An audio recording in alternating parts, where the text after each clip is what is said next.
Where's TK today? Welcome to our 2-year adventure across the United States. In our 2001 F-250 with 240,000 miles on it, keeping our adventure and our truck alive on a budget. We are Tom and Karen, and this is the Curious Compass. May look familiar. We are in Sioux Falls. We're in Falls Park in Sioux Falls, South Dakota. But it's a different angle, so it looks different.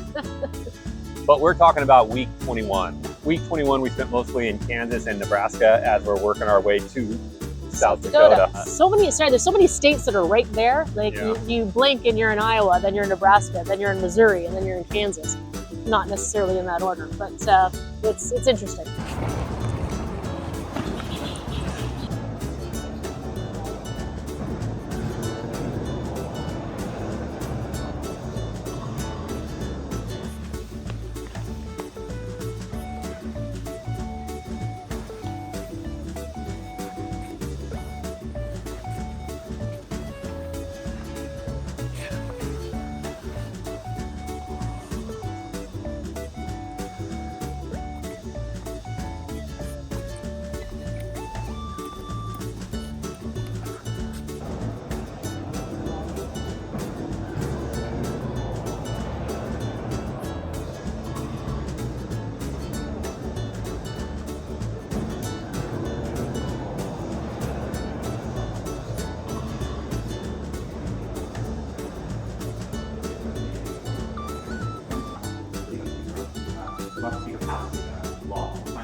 Capitol bathroom tours. Look at that.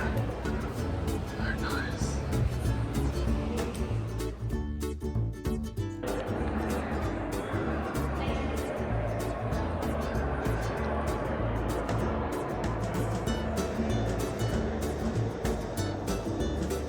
The most recent I've had is we had some heat-related injuries this summer.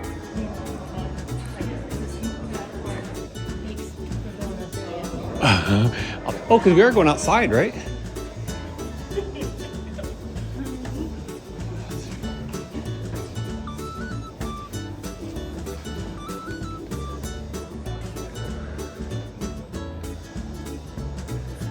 Cable system to drop the shade light all the way down. Disconnect the power right there and there.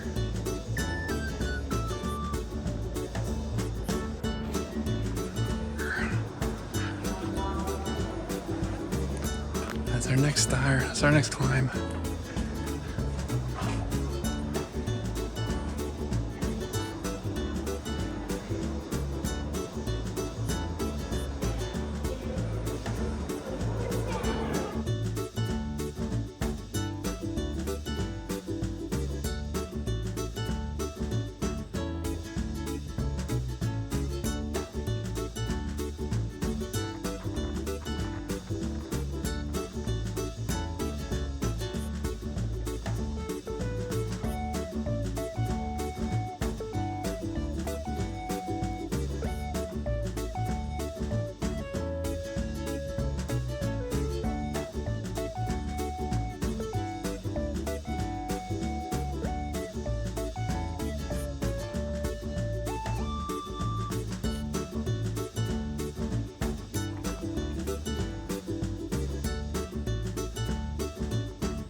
That was the one where we climbed all the way to the top, right? I don't remember. I am putting it out of my head because it was so traumatizing. Yeah, that's the one where you climbed inside of the dome. It's called a dome tour. And the dome between the inside that you can see and the very top of it, that's the exterior, is probably 200 feet. I'd say 2 million, but yeah, 200. We'll go 200. It's huge. And you've got this narrow little staircase, and they tell you time and time again, do not pull your phones out. I was double stepping, and she's like, please, single step every time. It's super sketchy. I mean, even me, I'm not afraid of heights, and my stomach was turning. Yeah, that's, I don't love heights, but I can usually get through it. But that one tested me. Like, I was literally a couple of times on the way up, don't look down, don't look down, don't look down. And then you get up and you're like, well, I gotta get down. Yeah. So I was on the way down going, breathe through it because you have no option here. Yeah. It was, I'm glad we did it. Yeah. And I'm glad it's done.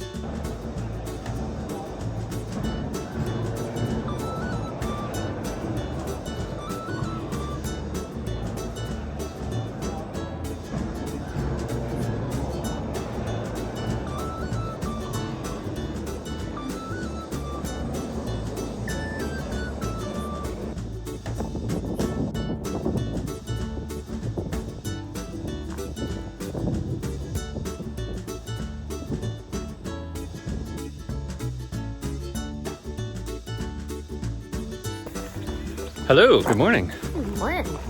We're at Hoot, Owl Bend. Hello, Ben. We camped over there last night. We're assuming it's okay. This is a little dodgy, Yeah, but all of the camping apps said it works, so there we are. We survived. so here we are, we survived. Now we're gonna go check out the Missouri River. This area said private road, but it didn't say private property, so we're not 100% sure what's going on over here. And honestly, it looks like it's like weekend campers set up, or maybe summer or something. Haven't seen a soul or anybody even moving, or cars or anything. Yeah, not a single vehicle. There's a bunch of campers over there, but nothing looks like anybody drives in here. So either they're living out here with no transportation, or this is just a weekend thing. But here is the Missouri River. And across the Missouri River is Nebraska, Missouri. Missouri, Nebraska, and we're close to something else too, aren't we? Iowa. Iowa, yeah. So we're like in the upper northwest section of Missouri. And this river, the Missouri River, separates Nebraska from Missouri. Nebraska from Missouri. And then Iowa is just over yonder. Over that away. And so yeah, here's a beautiful river. It's flowing pretty well. Wide. Yeah. I wasn't expecting it to be so wide. Got a sandy little beach down here. It's probably very nice during the summertime. The water looks fairly clear compared to the other waters we've seen. Yeah. But I'm assuming that's because it's constantly running. And yeah, beautiful day. Yeah, it's above zero, so I'm happy for a minute. Last night our pipes didn't freeze, so that was good. They did the night before. They did the night before when we were at Lori's and Rick's. So we're doing a little exploring.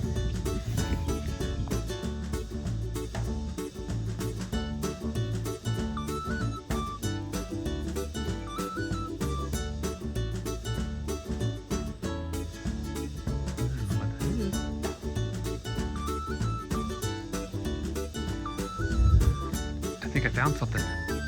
It's big and it's alive, and it might have been made the footprints.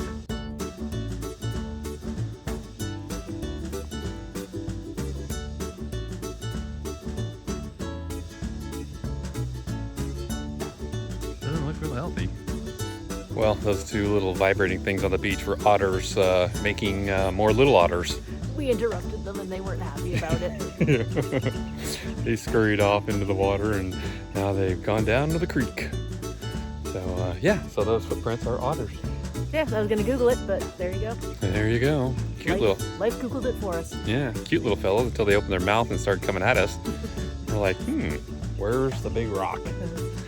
But yeah, off they go. So as we started heading north, we did hit the Pony Express Museum. Yeah. That was all right. Yeah, the Pony Express was an interesting concept. I mean, it really only lasted for 2 years before they got the telegraph line ran between San Francisco and Chicago, was it? No, it was Nebraska. I think that was the start. Yeah. So the Pony Express ran from Nebraska to Sacramento, and then they hurried it off from there. But yeah, a bunch of horses, ran really fast, and it only lasted for 2 years. I was really surprised to hear that, because you hear a lot about the Pony Express, and it's such an ingrained part of history. And yeah, 2 years. Yeah. It was a big 2 years. Like, it did break ground, and it was an original. So, I mean, it's worthy of all the conversation, but it was interesting. Oh yeah, they sent something like 5,000 correspondents across in that 2 years. And the time I think was 10 days to get from Nebraska to Sacramento. From there, we went to our next Boondockers at Old Farm with Stephen Colleen, yeah.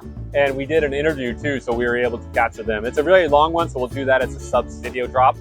But that was a lot of fun just talking about their side of the story and our side of the story. Yeah, they've got an interesting concept there. They've made it a very comfortable place for you to stay as far as the boondocking goes. But they're also working on a YouTube channel capturing the history and the stories of the people that are coming through their site. So if you have a chance, check it out. This was an absolutely lovely place on the old farm. It was beautiful, quiet, peaceful, great conversation with the boondocker, Steve, and his wife, Colleen. And now we're heading out.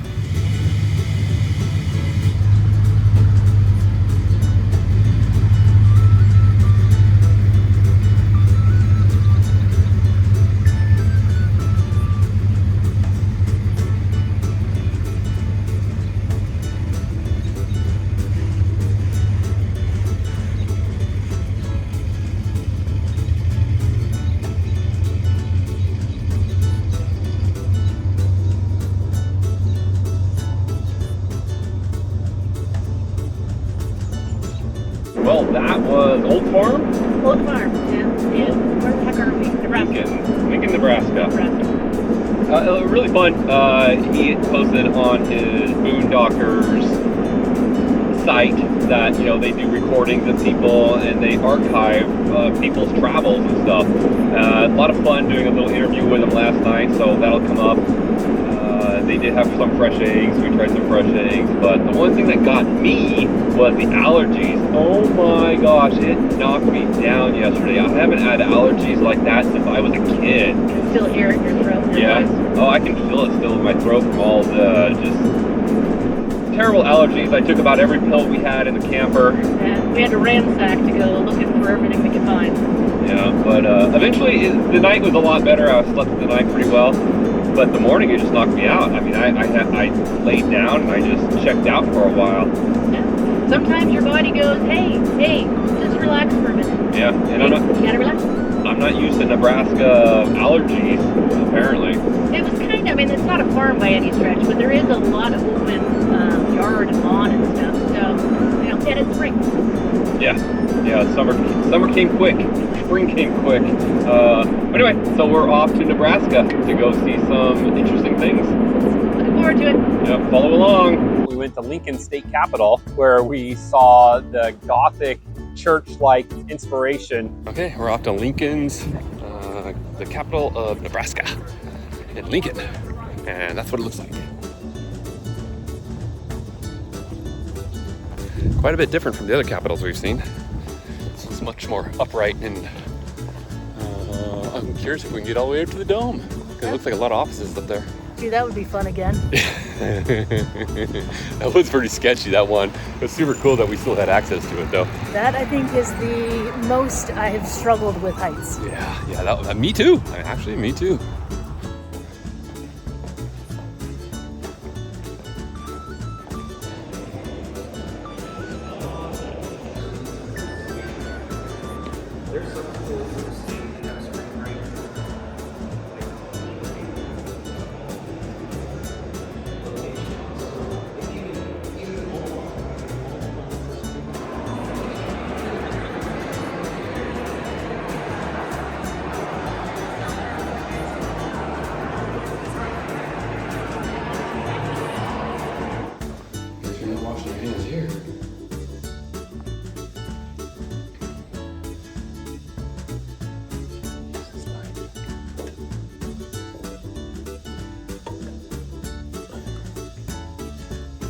Look at your books.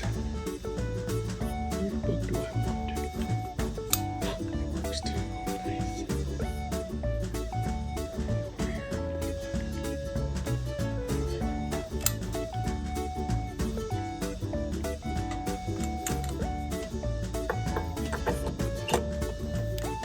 Well, that was the state capitol. What do you think?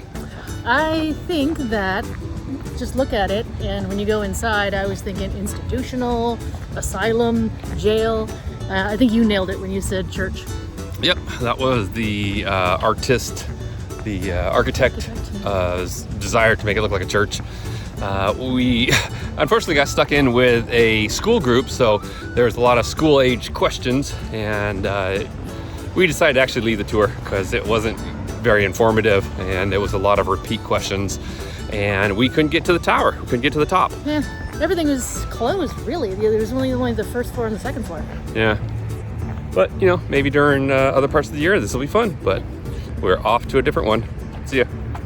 Unfortunately, the dome was not accessible because of HVAC rebuildings. And we also were on the tour with a bunch of 4th graders. Yeah, probably. And so that was a lot of, we didn't stick around. We bounced on that one. Yeah, there's really only 2 floors to explore. Everything else was closed. So. Yeah. And then we went to the tractor museum. That was kind of a hoot. Very small place, but I loved it. Yeah, it was very small. Yeah. Just tractors of all eras. I think Karen mostly caught up on her social media in that location. Train. Choo-choo train.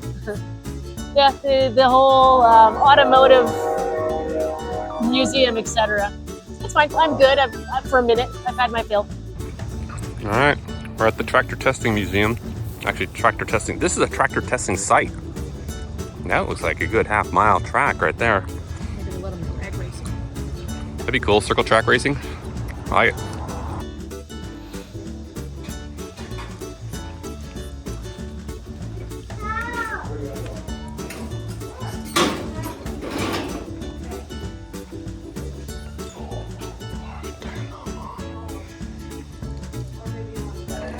Ooh, dynamometer. Yeah. We're testing tractors. This little thing right here puts a load on it and it starts to twist down, and it gives how much horsepower is being put out. And this is all the resistance that they use to output all the power that this motor is taking.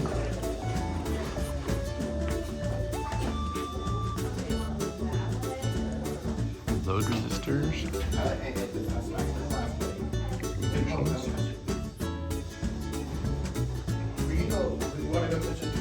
Switches. And then the guts.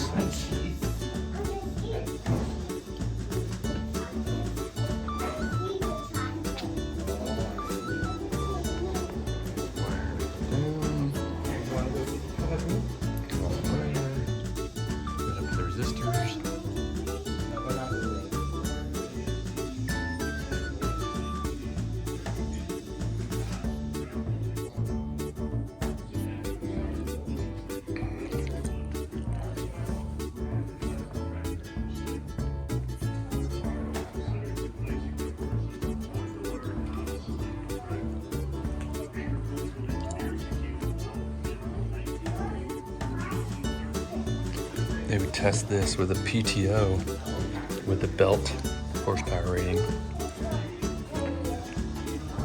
The tractors are used with more than just tractoring.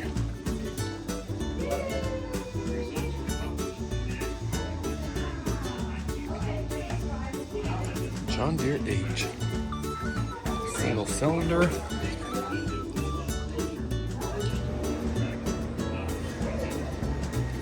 Oh, 2-cylinder.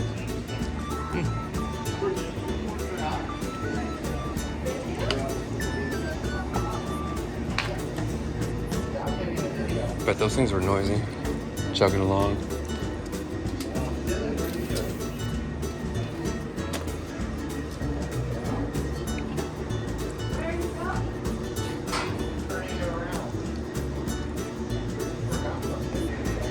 Check out this front-wheel drive Nebraska tractor, Nebraska Ford. Same steel wheels, the big cog, and a little pinion. It was rated at 16 belt horsepower, 8 transmission horsepower. Check out the differential. Here you have the pinion, no, the spider gears, the side gears, and the ring gear. And the pinion gear and the clutch mechanism. So engage that directly off the crankshaft. A water cooler, a engine cooler, magneto, 2-cylinder horizontally opposed. That's cool. Manufactured by Ford Tractor. 1-speed transmission. What you get is what you get, you don't throw a fit. Since this is the Nebraska Tractor Testing Center, this was Nebraska Test 16, year tested 1920. Draw bar horsepower 13, belt horsepower 24 and a quarter. Looks like it's a 2-cylinder, water cooled.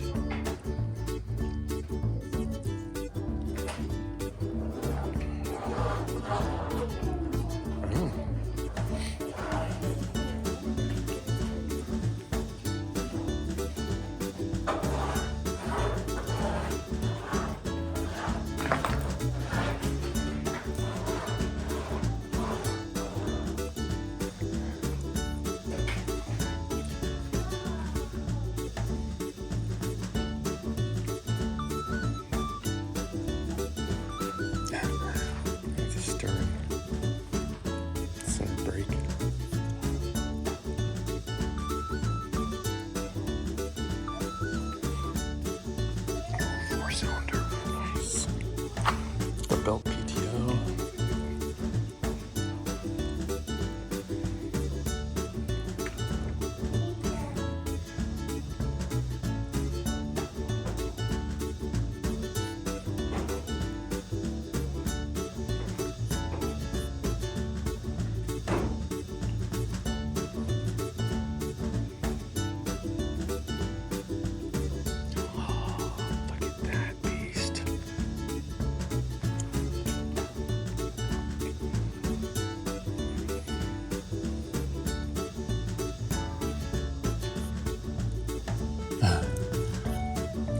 Slap of the person.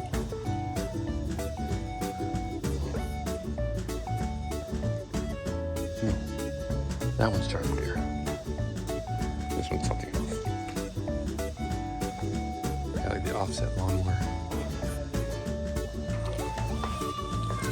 PTO had 2 belts ran down that way.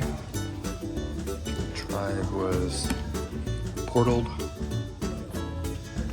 Big old mower. That kind of sideways, I guess, so you see what you're doing. Now check out this sucker. This one's kind of cool. One, it's got portal axles. So there's the axle from the differential. And it drops gear reduction down here. But this is something I thought was cool. The steering comes down here. You got a rack that turns this, making it the steering back and forth. But then this arm also, when you go to a tight turn, comes back here and pulls on the brake. So you get cutting brakes at sharp turning angles, which would be necessary, I'm assuming, to really get it sharp turning. That's rad.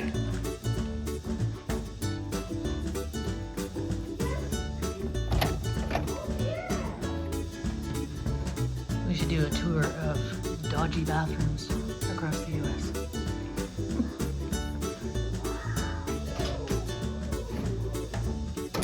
No lock, but I guess there's a lock in here. Sort of. Kind of have to get up with your feet while you try to get it in the thing. And then there's no knobs, so you kind of have to. Yeah, well, that's the job. That was fun. What did you think of that? I thought that it was mercifully small.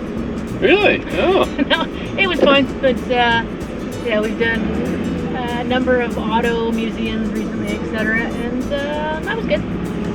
Yeah, so that was the Larson Tractor Museum. It's the state of Nebraska testing facility. For the longest time, when tractors first started coming out, there was no way to test them. So the manufacturers would over advertise what their systems would do. And so this place said, you know, we need a place to test these.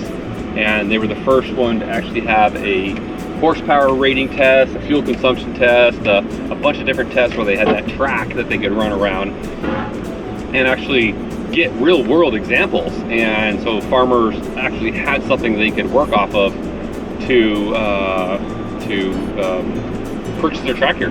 More information.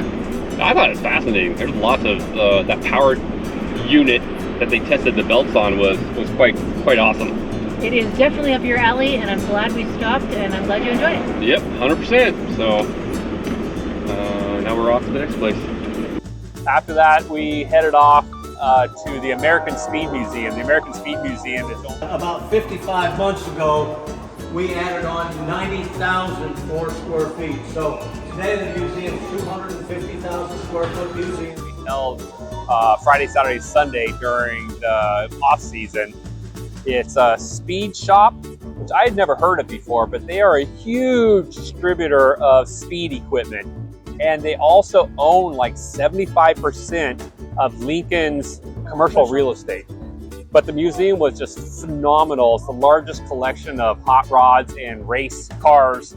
They have 750 engines on display there, from everything from, you know, the Model T or the flathead where they're pumping up the flathead. I think they have 250 flathead valve covers or head covers on walls.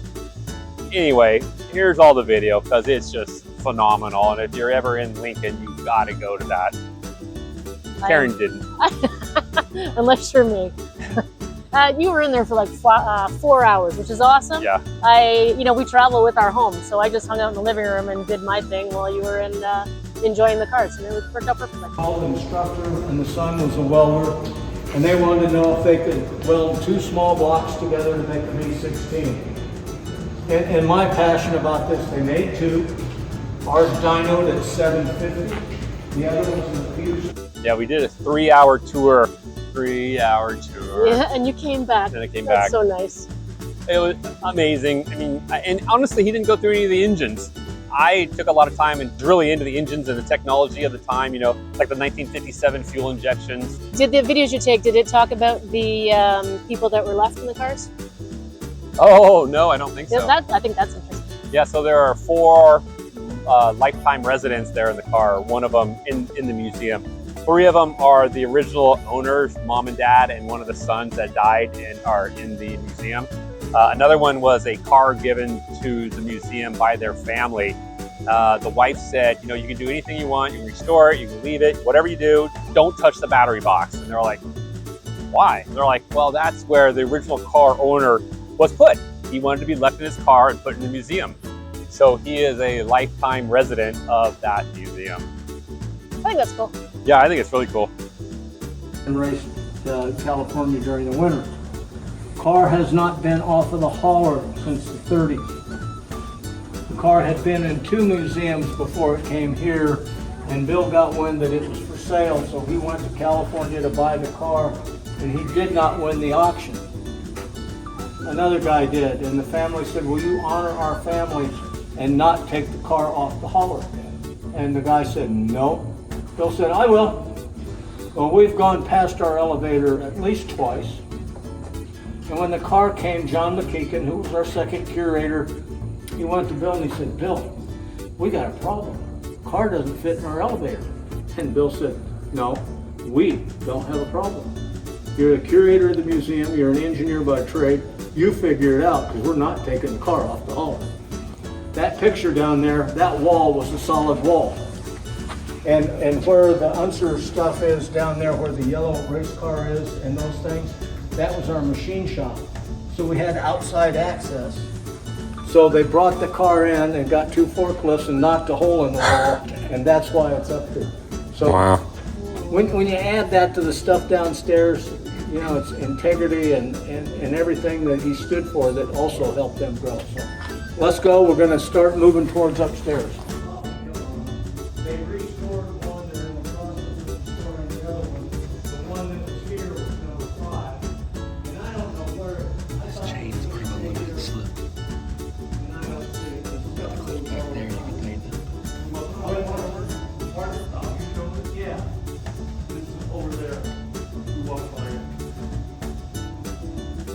Yeah. So that was Speedway Motors, Museum of American Speed. That was quite spectacular. 250,000 square feet of warehouse.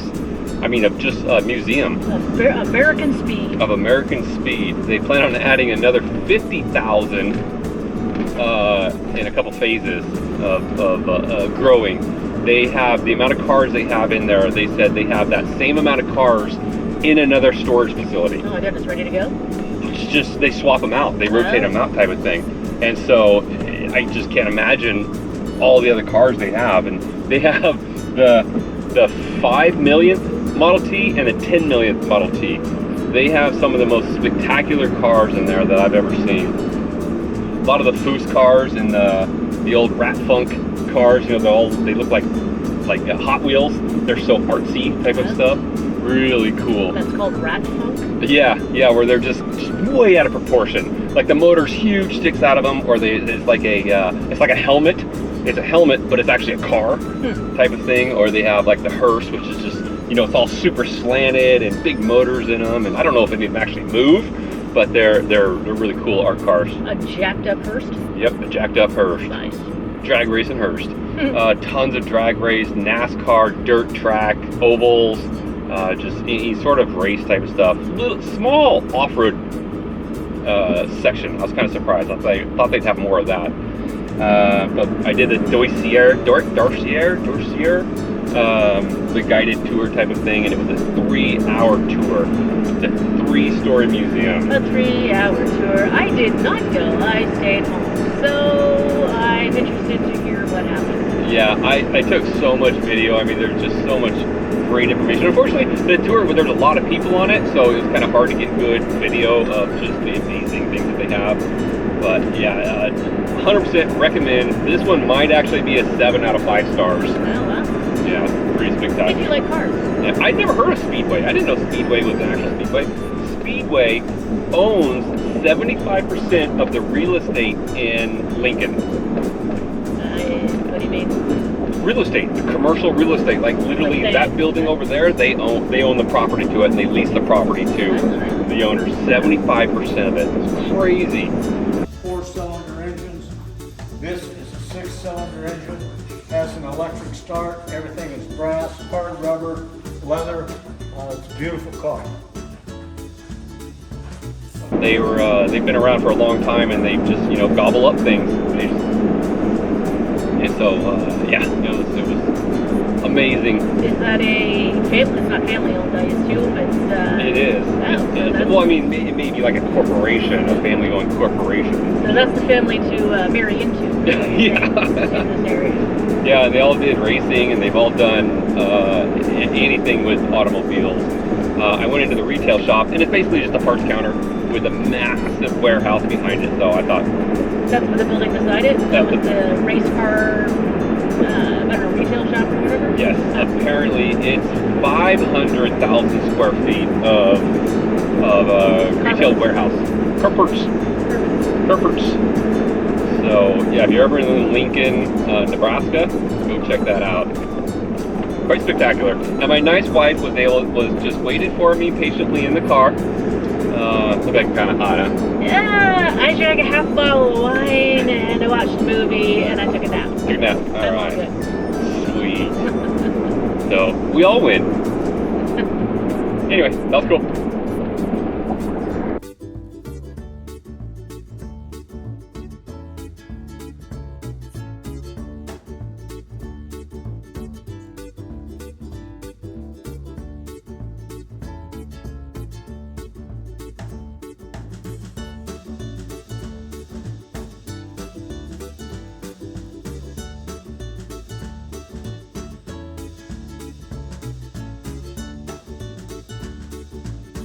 After that, we headed up to Loess Hills. No, Less. Loess Hills. It rhymes with bus. I don't get it the way it's spelled, but there you go.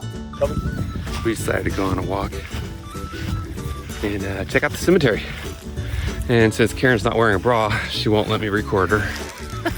And I look like shit. I haven't showered in days. Oh, that's right. I was wondering what that smell was. That's it blowing back on you. I thought it was me. Okay, let's see. 1867. So unfortunately, I really can't see much. I mean, maybe if we had a light, it was dark.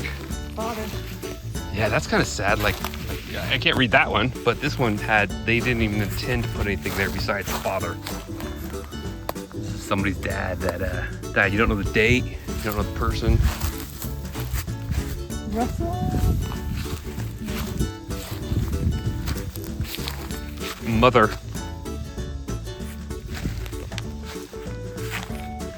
This one's newer. Oh yeah, and by newer I meant over 100 years ago.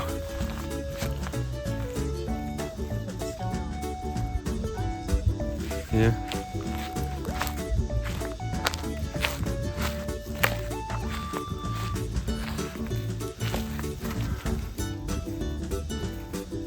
Died Charles somebody, November 5th, 1918, or 18 something.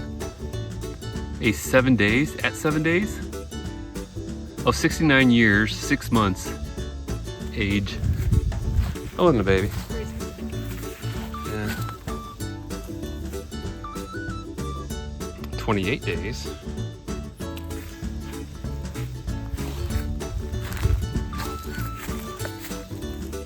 So where are we? Little Sua? It's Loess Forest State. Oh, let's try that again. Loess State Forest in Iowa. And we're close to the town of, yes, but even closer to Little Sua. The river. Well, there's a town there too, I think. Little Sioux River. That one you can't really see much of. 77 years and 10 months. Interesting. I wonder if they did that back in the day. No, instead of the, oh, he has the die date, but he doesn't have the born date, but he has the age. Really? No, yeah, so not something to something. Yeah. Ended at this thing at 77 years and 10 months. 77's pretty old. That's not bad for, what is that first year? 1880. So he died 145 years ago. Check my math. Check my math. Did I get it right? Yeah, Blood's going to hell back in his day, too. Probably. That one I think just says dad. These ones. Oh, okay. This one says father. Died 1898. 86 years old. Hell, these people had a good life. Mother.